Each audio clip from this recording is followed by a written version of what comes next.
Our show today and our first topic of the day is brought to us by Buckeye State Credit Union. Today's episode, as you know, is a proud partner with the Buckeye State Credit Union. If you're unfamiliar with them, let me introduce you to the financial friend you didn't know you needed until right now. Buckeye State Credit Union is a local brand offering a wide range of products, from checking accounts to home equity lines of credit and auto loans. They have some of the lowest rates around and are committed to serving Northeast Ohio. The Cleveland location is in Shaker Heights, but they have 5 brick and mortar stores across the state. Buckeye State Credit Union is here to help make your life easier. They make banking more convenient, always putting the customer first, so you leave feeling cared for, valued, and respected. Connect, simplify, and adapt. Those are the core values that make Buckeye State Credit Union the right choice for you. For more information, head to buckeyecu.org. Buckeye State Credit Union, your money simplified. So, Jay, you mentioned that first topic. We're going to dive right into it. We are officially one show week removed from the NFL draft. And as we all know, this is how the Browns' 7 picks in the draft actually panned out. They took Mason Graham at 5, Carson Schlesinger at 33, Quinshon Judkins at 36, Harold Fenton Jr. at 67, Dillon Gabriel at 94, Dylan Sampson at 126, and Shedeur Sanders at 144. We have talked at length about each of these individual players. Shedeur being a 5th-round pick, how that impacts the battle with Dillon Gabriel, the overall quarterback 1 battle.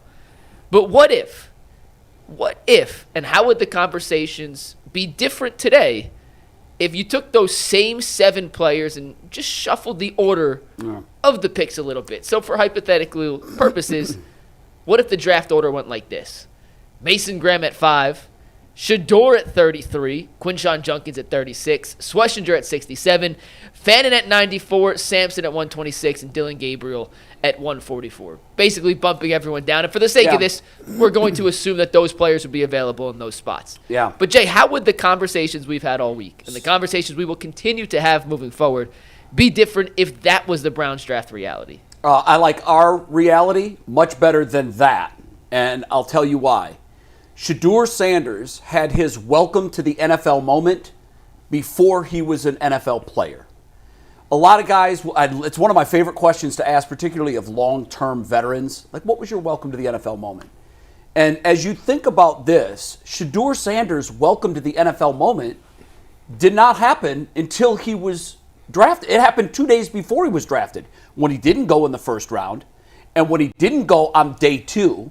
His welcome to the NFL moment was loud, it was clear, and I think it may end, if he has a successful career in the NFL, my hope is 5 years down the road, he looks back and says, the best thing that ever happened to me was sliding in the NFL draft. And here's why. I felt like he was insulated from the truth. What does that mean? His record against top 25 teams, I believe, is 1-11, something like that. It's not good. He had his number retired at Colorado. Well, they're working on that. What do you mean? It hasn't been officially retired Well, yet. they had the ceremony for him. It's coming up this year. Well, I thought they'd already announced that he... No, it's ruffled a lot of veterans, a lot of It Colorado has, people. and I hope they do. I think that could be one of the... They've announced they're going to retire. As far as he knew, he was going to have his number retired. Mm-hmm. That's fair. He didn't have an agent. Why is that important? Well, agents are the bad guys. Agents keep you on the right track. What does that mean? When teams are saying about you to the media, and sometimes it does get reported, the criticism, they have no problem saying that to the agent. They want the player to hear that. Shedeur Sanders was interviewing NFL teams in his mind when it should have been the other way around. NFL teams were interviewing him.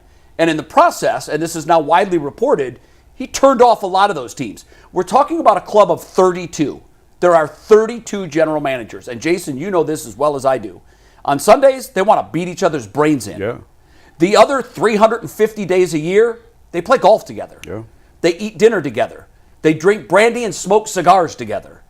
And they talk. And when he implodes in the Giants interview, don't think for a second that the Giants weren't telling other general managers, wow, you guys aren't going to believe what just happened. Now, sometimes that's draft rhetoric. Sometimes, and it looks like in this case, there was a lot of fire to that smoke. because he didn't have an agent and Dad was kind of serving in that role. Dad's the same guy that wanted to lead the charge to retire his number. You're only getting one side of the message. You're not getting the important stuff. The stuff that says, son, you're not quite the player you think you are. And I think this was the absolute best case scenario for the Cleveland Browns because of the value. And it's a quarterback-controlled salary if he ends up winning the job. And I think it's the best scenario for Shedeur Sanders, even though right now it doesn't feel like that, because by some accounts, he cost himself $50 million. If that doesn't serve as a wake-up call, he can't be riled up. So I love that this is the order. And by the way, if I had to hedge my bet right now, I would say that this is going to wake this kid up. I think this is a good kid. I do. I think this is a good kid who has some ability, but his head had swollen to the size where it didn't fit his body anymore, and he fell over. So I think this really matters that this is the order that it fell out. Because if he was drafted 33, he walks into the facility in Berea for rookie camp and for training camp, and he still has that self-inflated value. Now he knows what the league thinks of him, and hopefully it's really irritated him, and he's going to put in the work to prove everybody wrong. There's a lot of stuff on the outside in terms of personality. He has an ego, and listen, every quarterback in the world got an ego. All of them. Facts. We just sat right here and heard Joe Flacco say, now think about it. Joe Flacco wasn't humble about it. Joe Flacco said, look, I'm one of the best 32. Now, at that time period, he could have came on and said, you know what? I'll be a mentor. Well, he won a Super Bowl, too. I get that, but I'm just saying, I'll be a mentor. He wasn't trying. It goes. People always say it's about where you are with the league today. They don't talk about what you did 10, 15 years ago. They say what you are today. And if you ask Joe Flacco, is he one of the best 32? He's going to say yes. I want everybody to say that. I want Dylan Gabriel to say that. So for me, I don't really look at it as anything crazy. I look at it like this. Everybody knows Shedeur Sanders is better than a 5th round pick. All right, that's great.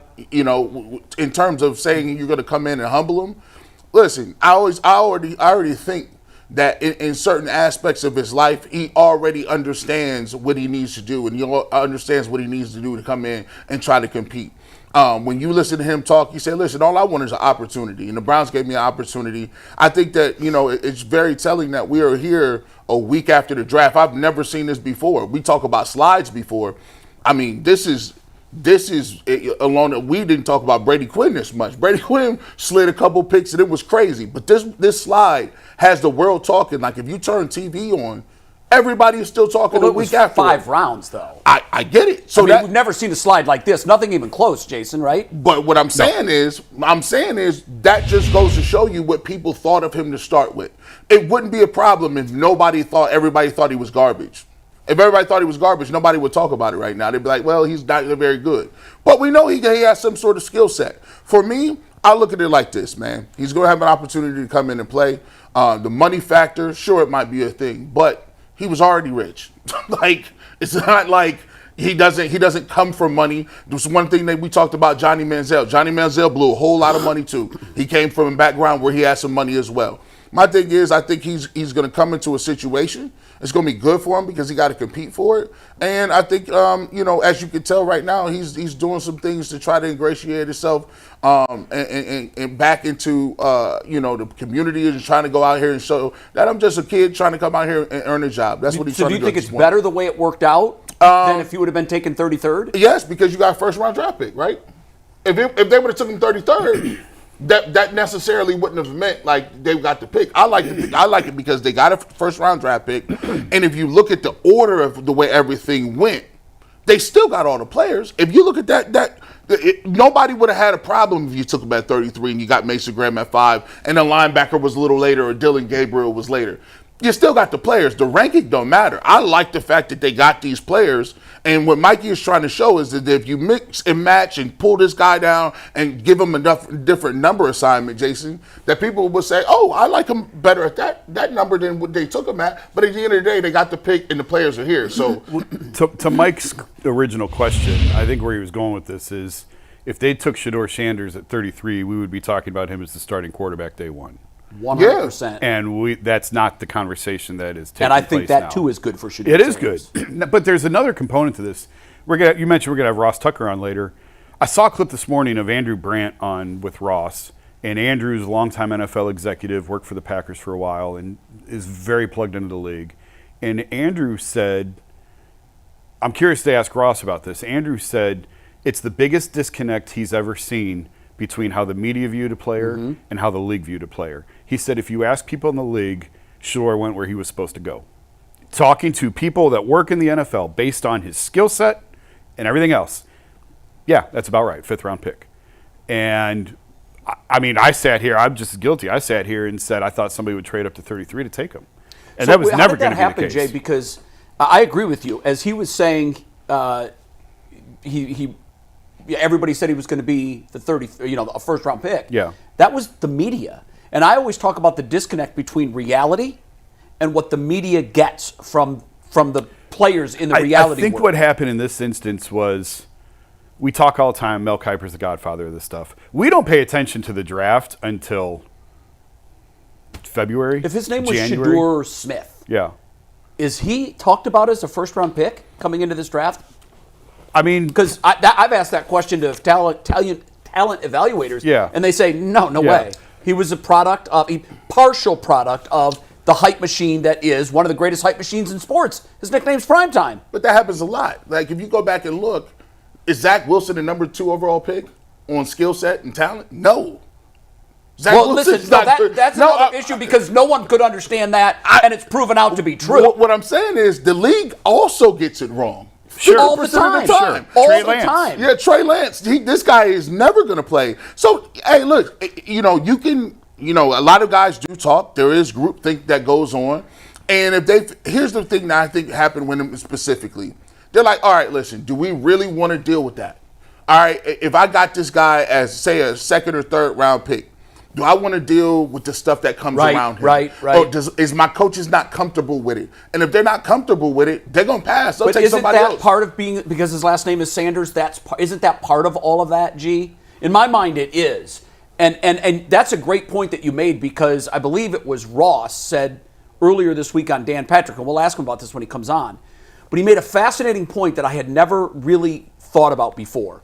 He said there is a reason that guys like Tim Tebow and Colin Kaepernick didn't have an extended life cycle in the NFL, because when it became obvious to most that they didn't have starter skill sets, all 32 in this exclusive club were saying, I don't want the circus that they're going to bring to be the backup. And what Ross was saying is most of the people in that club were viewing him as a guy that was absolutely going to be the backup. And what they were saying was, we don't want to bring that circus to our town.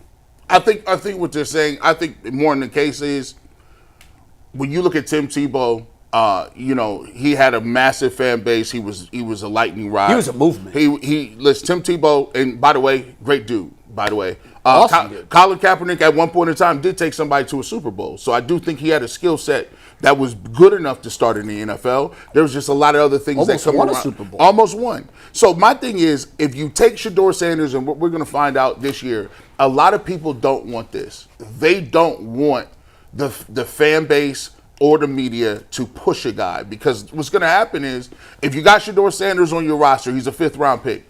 Are the people acting like he's a 5th round pick? No. He got his number 1 jersey. People like him. He has a following and a backing. So you don't, as a coach, Kevin Stefanski, don't want a position where you got somebody that throws interceptions, something goes wrong, Shedeur gets hot, and then all of a sudden people are yelling for him to go from the 4th guy in the depth chart to the 1st. Some teams, some guys can handle it and say, I'll give Kyle Shanahan credit. He's like, I'm not playing Trey Lance. Give me, I'm gonna put the 6th round guy in. Sure. That takes heart. That takes 7th. that takes some sort of standing in the league to say, and the owner to trust you to do that and say, okay, if that's who you feel gonna start, play him. Yeah. But it's tough to hear that in your ear, Jason, when you've made a decision on who you want to play, and people are constantly saying, "What about Shedeur? What Yeah. about Shedeur?" Knocking over and over. I think a lot of teams just don't want that, especially if you're a bad team. well, when you talk about 32, it's a club of 32. It's actually a smaller club than that, because of those 32, 28 have quarterbacks that they feel comfortable with. You're right.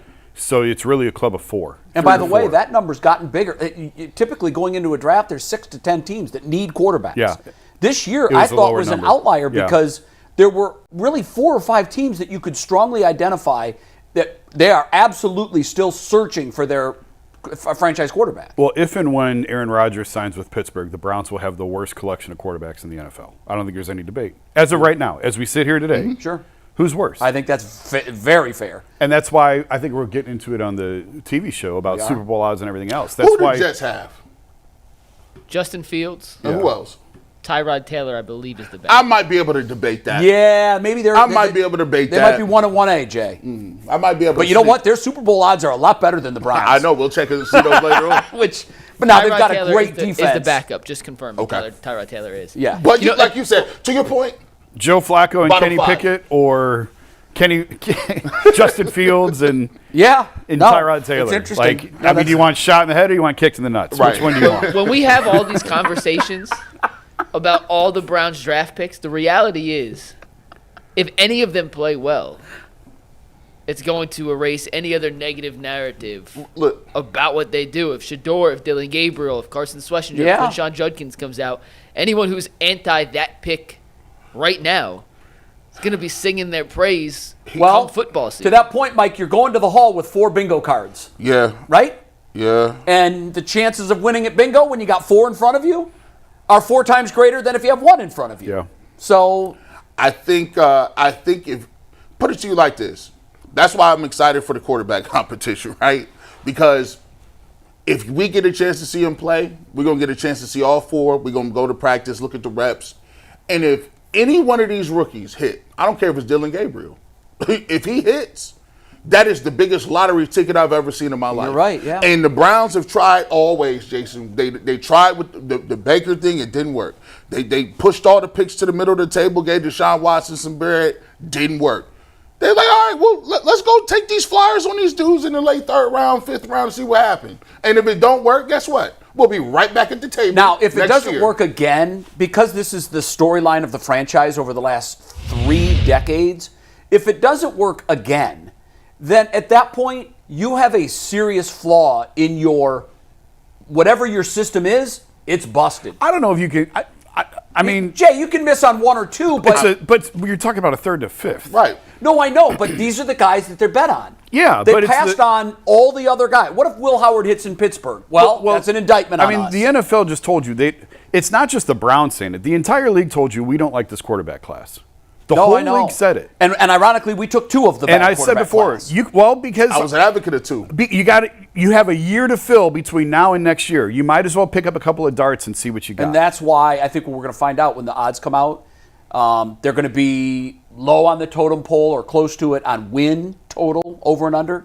They're already number 32 by one site's metric on favorites to win the Super Bowl. They're the number 32 team. Yeah, they should be. So yeah, I think that's fair. Now They won all 3 that being games said, last year, and look at their quarterback room. You mentioned we're going to discuss this on the 12:30 show on Channel 3, and I'll save some of the fire for that. But I also think that things happen. Strange thing. Who thought 3 wins was coming last year? Yeah. Nobody. I mean- and it happens the other way too. There are times where teams are predicted to win 3 or 4 games, and they win 8 or 9 games. Washington went from 3 Look wins at Washington. to the playoffs last year. I mean, the Browns just did it. They played with P.J. Walker, DTR, Deshaun Watson, and Flacco. Like, I get that that's a rarity, but look, if you got the 2-time Coach of the Year, right, and we all think, a lot of people who stand for Kevin say that he's done a pretty good job with no quarterback, right? You have to think that he can get something out of these guys that he has. We want to see the development, right? You got, and they got 4 different prospects, 4 completely different prospects. Sure. All 4 of them are completely different. He has the ability to now say, I could go veteran, I could go younger veteran that was a 1st-round pick. I got another guy who's an underdog. He's I can go undersized. lefty, I can go lefty, righty. I can go righty. He got a whole bullpen of Matchups. guys. Mix and match it like a bullpen manager. That's all. And so when we see this, it'll be fun because you're looking at it. And by the way, we say give Kevin his guy. Give Kevin. He stood on the table for Dylan Gabriel, right? And by the way, I give Kevin a lot of credit because he could have took Dylan Gabriel and said, we're closed down, no more quarterbacks. But at least they looked and said, well, Shedeur's here. I'll take him. The easiest thing in the world would have been to let him sit there and not deal with it and go into Dylan Gabriel and the 2 veterans and go next year. But he said, you know what? I like the value. I like competition. Let's see what he got. I'll give him credit for that because it'll be easier not to deal with the sideshow, wouldn't it not? Yeah. I know we got a couple minutes because Pat's on the horn and we're going to go to him to talk Cavs. But quickly, one last question for each of you guys. The reason I also like the order, if, and I hope this doesn't happen, but if by chance we see in training camp in the first couple of weeks of the season that the Sanders circus did come to town, the primetime circus did show up, and that there is division, and that there doesn't, because Joe Thomas, when he was on earlier this week, said very clearly, we're going to know really quickly who can play and who can't. And I agree with him. I think he's right. If it's obvious to everybody in the room that, he is not the guy, either because of skill set or the outside baggage in the division that might happen, and I hope it doesn't, it's easier to cut bait on the 144th pick than it is the 33rd pick. For sure. And for that reason, that's another reason why I love the order of the way this draft fell. I think Jason said it. You got a whole year until you want to do next. You play around with next year. They looked at it as a business decision. If he ain't going to make it, we'll let him not make it on his own. Because at the end of the day, you put him out there, see what he can do, and people are going to watch, people will see. And we're not dumb, right? Like everybody, like when you look at it, like Joe Thomas said, we'll see it. We're like, oh, that ain't it. Yep. Give him an opportunity to see what you got. It's